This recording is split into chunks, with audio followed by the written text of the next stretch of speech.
Kalau tadi kita bicara tentang penyebab kenapa pernikahan tidak bahagia, hari ini kita akan masuk ke pembahasan yang kedua, yaitu dampak-dampak yang terjadi ketika pernikahan tidak bahagia.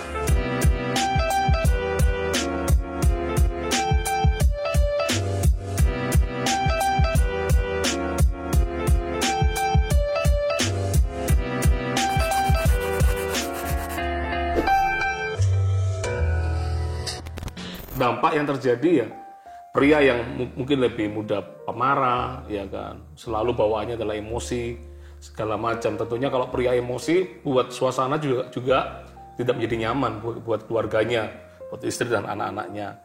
Terus yang lebih parah lagi adalah dia mulai cari orang ketiga, karena dia merasa kalau di rumah selalu pertengkaran segala macam, tapi kalau di sana lebih nyaman. Ini faktor-faktor yang bahaya, ya, seperti itu. Dan yang ketiga ya, pola pikir yang mulai sudah beda lagi visinya. Dulu pikirannya adalah keluarga, gitu, kesenangan istri dan kesenangan untuk anak-anaknya. Tapi ketika orang sudah mulai berdampak, mereka nggak bahagia. Yang dipikirkan apa? Selalu memikirkan diri sendiri, ya, cari kesenangan diri sendiri. Nah, ini yang bahaya, menjadikan pola pikir yang berbahaya bagi orang yang tidak bahagia tampaknya. Buat yang istri, buat yang perempuan, apa dampaknya kalau pernikahannya tidak bahagia? Perempuan itu bawa pengaruh, Bapak Ibu Saudara ya. Perempuan itu pengaruhnya itu besar. Nah, ketika seorang wanita itu tidak berbahagia, maka dia akan mempengaruhi banyak hal. Dia akan mempengaruhi kondisi di rumah, situasi di rumah ya. Lalu yang terbesar dia akan mempengaruhi anak-anaknya. Kenapa kok bisa mungkin bahasa, wah terlalu ekstrim nih bahasa saya, mempengaruhi anak-anaknya. Tetapi tanpa disadari itu yang dilakukan oleh para wanita. Kenapa? Karena kan wanita ini mama ya, anak-anak deketnya sama mama gitu ya. Coba kalau kadang pulang sekolah yang dicari siapa? Mama mana gitu kan. Kalau cari makan, mama mana juga ya kan. Jadi peranan istri, peranan wanita itu besar dalam rumah tangga. Nah, mama ini karena punya pulsanya juga banyak, ceritanya ke siapa? Ya ke anak. Apa yang dia ceritakan? Ya karena yang ada di hatinya itu hati yang terluka terhadap suaminya. Ya Pak, ya suaminya yang diceritakan. Suaminya dia bilang, papamu tuh gini. Mungkin maksud hati tidak ingin menjelekkan pasangan gitu ya. Tetapi karena dia itu mencari siapa lagi yang bisa diluapkan gitu ya. Makanya dia meluapkannya kepada anak. Sehingga apa yang terjadi, anak pun mengalami dampak. Perempuan yang tidak bahagia itu apa ya? Dia akan cari kebahagiaan di tempat lain. Tak rasa bukan cuma perempuan ya, pria juga. Kalau dia tidak bahagia di rumah, dia akan cari kebahagiaan di luar sana. Mungkin nggak pulang kerja dengan cepat. Harusnya pulang kerja dengan cepat, dia justru pasti pergi ke tempat yang lain. Ya, itu izinnya bilang bekerja. Itu kalau belum punya anak gitu ya. Kalau sudah punya anak, mungkin dia punya tanggung jawab nih, aku harus masih urusi anak. Tetapi tidak bisa dipungkiri, ketika dia ngurusin anak semua beres, tapi kebutuhan dia tidak terpenuhi. Sehingga dia akan cari pria di luar sana yang bisa memenuhi kebutuhannya dia. Jadi perselingkuhan itu bukan cuma berlaku untuk pria, wanita pun mengalami perselingkuhan. Dia tuh sebenarnya tidak pengen berselingkuh gitu ya. Mungkin dia tuh orang baik-baik gitu ya. Maaf ya saya bilang kayak gitu. Jadi tidak pernah punya keinginan untuk berselingkuh. Saya rasa juga nggak ada ya orang punya cita-cita mau jadi selingkuh. Kecuali orang itu memang benar-benar hidupnya itu tidak di dalam kebenaran gitu. Nah, dia akan cari pertama teman curhat, teman ini segala macam, mungkin teman kantor. Dan teman kantor itu nyaman gitu. Akhirnya ya di situ dia terjerat. Nah, itu dampak-dampaknya. Apalagi perempuan ini. Perempuan ini berdampak apa? Dia tidak percaya diri. Kok bisa tidak percaya diri? Dia akan mulai mikir, apa sih pertengkaran ini karena apa? Kalau itu karena maaf ya, karena seksualita atau karena infertil ya, kalau tadi disebut ya. Infertility. Maka dia akan menjadi tidak percaya diri. Dia akan menjadi, aku kok wanita kok kayak gitu ya, aku tidak bisa punya anak. Aku kok punya kekurangan ini segala macam. Dia akan memukul dirinya sendiri. Dia akan menjadi orang yang, Bapak Ibu Saudara, ketika dia ngalami kayak gitu, dia akan ngalami depresi segala macam. Ujung-ujungnya kalau orang itu tidak mengenal Tuhan dan kalau dia tidak punya komunitas yang benar, orang itu bisa bunuh diri gitu. Dia akan bisa mengakhiri hidupnya. Dia mengalami insecure dalam kehidupannya yang begitu rupa. Apalagi orang yang serumah sama dia itu yang mencederai dia. Ingat ya, kalau wanita menikah, itu kan wanita tuh memberikan semuanya untuk pria gitu. Maaf ini, kalau misalnya pria, dia itu sudah jatuh sama seorang wanita, tidak meninggalkan bekas. Tetapi kalau bagi wanita, ketika dia jatuh sama seorang pria, akan berbekas. Kalau saya boleh bilang, kalau hari ini yang nonton single-single, karena itu pilih. Kamu harus milih ribuan kali untuk, kamu harus berpikir untuk jatuh tuh harus pikir ribuan kali, jangan mau gitu. Karena ketika kamu jatuh, kamu mengorbankan bukan cuma hari itu, di momen itu, detik itu. Bukan, tapi kamu mengorbankan seluruh hidupmu. Sampai kamu mati. Karena itu jangan jaga hidup sungguh nih kalau masih single ya. Juga kalau sudah menikah, dalam pernikahanmu juga. Kalau ada yang tidak harmonis sekalipun, hari ini yang lagi nonton, kalau saya boleh bilang kalau engkau adalah wanita, please jangan berbuat salah, jangan berbuat dosa. Selalu ada jalan keluar. Pasti Tuhan akan tolong gitu ya. Jadi itu dampak-dampak. Lalu setelah itu yang ketiga dampaknya pasti kepada dampak pria sudah, dampak wanita sudah. Yang ketiga dampaknya kepada anak. Iya kan? Dampaknya kepada anak. Mungkin pastor saya mau cerita nih, anak kira-kira dampaknya pasti bagaimana? Dampaknya yang ketiga ya pasti akan kena ke anak. Karena ketika anak, jangankan anak melihat pertengkaran orang tua yang ketika usianya sudah besar, tapi masih ketika usia balita aja mereka bisa terdampak ya, karena mereka bisa merasakan ada yang tidak nyaman di dalam rumah, sekalipun mereka mungkin nggak mengerti apa yang terjadi, tapi itu akan selalu mengakibatkan mereka. Dan percayalah bahwa ketika pernikahan tidak bahagia, anak itu selalu melihat patrunya anak di dalam pernikahan mereka. Kalau mereka menikah suatu hari nanti, itu adalah orang tuanya. Kalau orang tuanya tidak harmonis, maka apa yang mereka lihat itu yang mereka juga akan kerjakan dan lakukan.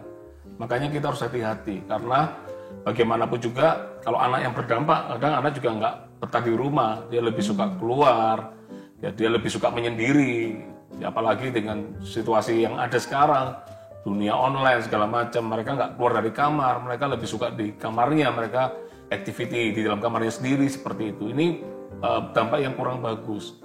Ya, seperti itu. Bukan cuman macam-macam sih dampaknya, bisa mengakibatkan anak itu menjadi tertutup. Tetapi sebaliknya juga, anak bisa menjadi seolah-olah ceria sekali tapi di luar sana. Dia bisa ketawa-ketawa, bisa rame, dia bisa punya banyak teman. Tapi ketika di rumah, dia bisa menjadi orang yang paling sedih gitu ya. Jadi dampaknya macam-macam, tetapi sebenarnya ujungnya satu sih, selalu menimbulkan hal yang negatif dalam hidup anak itu. Pornografi, obat-obatan gitu ya. Lalu bisa seksual bebas gitu. Lalu pemberontakan ya. Pemberontakannya itu macam-macam caranya. Dan itemnya itu beda-beda gitu. Tapi kalau boleh ditelusuri itu ada benih pemberontakan di dalam dirinya gitu. Insecure juga. Anak akan mengalami insecure. Lalu anak itu akan mengalami perkembangan yang tidak seimbang. Kenapa? Karena mungkin kalau misalnya hari itu papanya yang selingkuh, maka dia akan kehilangan figur seorang papa. Tapi kalau itu mamanya yang selingkuh, dia akan kehilangan figur itu. Jadi pertumbuhannya tidak bisa seimbang karena orang tuanya ada yang timpang, ada yang tidak sehat. Ya, jadi Bapak Ibu Saudara, kalau hari ini yang nonton atau mungkin Anda yang sedang nonton sih rumah tangga Anda baik-baik saja. Tetapi Anda teringat kepada teman atau saudara atau bahkan mungkin keluarga Anda sendiri, Anda perlu sharekan apa yang kita bagikan hari ini kepada mereka. Supaya mereka juga mengalami pencerahan, mereka dibukakan sama Tuhan sehingga mereka tidak jadi untuk bercerai. Ataupun mereka tidak bercerai hari ini, tetapi pernikahan mereka diubah menjadi pernikahan yang berbahagia. Kita masuk bagian ketiga, bagian akhir, yaitu bagaimana kita bisa mengatasi ketika kita punya problem yang tadi sempat kita ngomong panjang dan lebar tadi tentang pernikahan yang tidak bahagia. Saran saya adalah yang pertama, kita harus, kalau ditanya tentang visi di dalam pacaran, seringkali adalah tujuannya adalah untuk menikah. Tapi kalau kita di dalam pernikahan, pernahkah kita bertanya, menikah itu untuk apa? Kalau saya ditanya menikah itu apa? Untuk bahagia. Untuk apa? Untuk menjadi lebih besar. Untuk apa? Ya untuk menjadi lebih baik lagi daripada aku single. Seperti itu. Nah, ketika kita punya visi itu, otomatis yang pertama yang bisa kita kerjakan adalah kita belajar. Kalau saya seorang pria, saya akan belajar bagaimana bisa menjadi suami yang baik. Jangan baca buku. Kalau saya pria harus baca bukunya adalah bagaimana wanita bisa menyenangkan dia. Bukan, itu egois artinya. Tapi kalau saya pria, Saya harus cari buku, saya akan belajar, saya akan tambah ilmu. Ya karena menjadi orang tua, menjadi suami istri nggak ada sekolahnya. Kita belajarnya dari pengalaman, dari melihat. Kalau yang kita lihat pengalamannya juga buruk, maka kita nggak punya pattern yang baik. Makanya belajar dari buku-buku yang saya percaya orang yang menulis di buku itu mereka pasti mengambil hal-hal yang baik. Dan tentunya ketika buku itu dibuat bukan untuk menyulitkan kita, tapi untuk membantu kita. Bagaimana kita bisa menjadi pria yang baik, bagaimana kita bisa menjadi istri yang baik. Jadi seperti itu, belajar. Ya, belajar. Kalau yang wanita juga belajar bagaimana bisa menyenangkan suami, bagaimana bisa menjadi istri yang luar biasa bagi suaminya, seperti itu. Kalau itu bicara keuangan, banyak pembelajaran kalau kita mau belajar bagaimana bisa mengelola keuangan. Ya, kita punya pos-pos keuangan dengan sederhana gitu ya. Setiap kali kalau kita punya berkat, yang kita pikirkan adalah bagaimana apa yang Tuhan percayakan ini bisa dikelola dengan baik. Ya, uang nggak boleh dihabiskan. Ya, kita harus punya saving. Saving itu mungkin ini prinsip yang sederhana karena waktu yang terbatas. Kita nggak bisa bicara lebih banyak. Tapi mungkin kalau saya boleh kasih tips keuangan, saving itu nggak boleh dari uang sisa. Kalau orang selalu ambil dari uang sisa, pasti orang itu nggak akan punya tabungan. Saving adalah uang yang memang kita sengaja untuk menabung, seperti itu. Ada orang yang terlalu berhemat, ya, karena supaya dia nggak kekurangan. Itu juga kurang bahagia. Atau ada orang yang terlalu boros juga tidak bahagia, karena mereka nggak punya saving untuk masa depan, seperti itu. Ya, jadi belajar menurut saya, atau mungkin Anda bisa lihat-lihat di dalam table of content, mungkin kita akan banyak membahas nanti sampai ke level di mana bicara tentang keuangan, seperti itu. Seandainya sudah belajar nih Pak, Bu, tapi masih belum ketemu solusi yang terbaik. Saran saya adalah cari mentor. Anda bisa punya mentor, pemimpin. Ya kalau itu bicara tentang tadi yang sempat disinggung oleh Pastor Lani, kalau sampai bicara tentang seks, dan mungkin itu sampai bicara tentang kesehatan segala macam, Anda perlu pergi ke dokter. Jangan malu di sana, cerita di sana. Tapi kalau itu masalah yang bukan tentang kesehatan, Anda bisa datang mungkin masalah kejiwaan atau apa, atau mungkin juga tips yang perlu Anda dengarkan. Ya, Anda bisa cari mentor rohani mungkin. Ya, kita juga pernah ketemu orang yang tiba-tiba datang dan cerita tentang masalahnya. Masih muda. Langsung pertanyaannya adalah, apakah kalian baru punya anak? Kaget mereka. Kok bisa tahu? Ya, karena kita bilang, ya karena kita juga pernah melewati masa-masa itu. Dulu waktu pacaran, seringkali waktunya cuma berdua. Tapi setelah menikah dan punya anak, nggak punya pembantu yang tadi saya katakan di awal tadi, itu jadi masalah. Belum lagi faktor keuangannya yang kebutuhannya bertambah. Dulu cuma 2 kebutuhannya. Begitu punya anak, kalau anaknya 1 ya jadi 3 kebutuhannya. Anaknya 3 jadi 5 kebutuhannya. Nah itu perlu orang-orang yang mungkin bisa memberikan mentor di situ. Bisa membimbing kita bagaimana bisa melewati itu semua. Seperti itu. Lalu juga bagaimana cara mengatasinya, ini menurut saya yang paling penting. Apa? Baik suami, baik istri harus mengejar Tuhan. Itu poin paling penting. Kenapa? Karena mungkin kalau kita belajar segala macam, itu pengetahuan yang kita terima. Tapi kalau kita mengejar Tuhan, itu hati kita yang diubahkan. Nah, itu yang luar biasa. Kita bisa belajar kasihnya Yesus, kita bisa belajar karakternya Yesus, kita bisa belajar semua tentang Yesus. Kalau semua pribadi masing-masing loh ya, jangan titip pesan ya sama Tuhan Yesus, tapi masing-masing pribadi itu mengejar Yesus. Baik itu suami, baik itu yang wanita, yang istri, sama-sama mengejar Tuhan. Itu akan powerful, Bapak Ibu Saudara ya. Itu adalah salah satu bagaimana kita bisa mengatasi ketidakharmonisan di dalam keluarga. Karena Anda akan belajar nih, namanya kasih yang mengampuni. Anda akan belajar yang namanya kasih itu bukan menuntut, tapi kasih itu memberi. Oh Bapak Ibu Saudara, kalau Anda baca firman Tuhan, memberi itu luar biasa loh.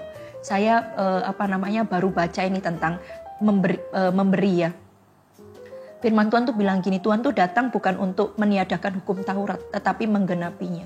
Lalu bilang gini, kalau ada orang minta baju sama kamu, suruh kasih jubah. Kalau ada orang yang tampar pipi kirimu, suruh kasih pipi kananmu.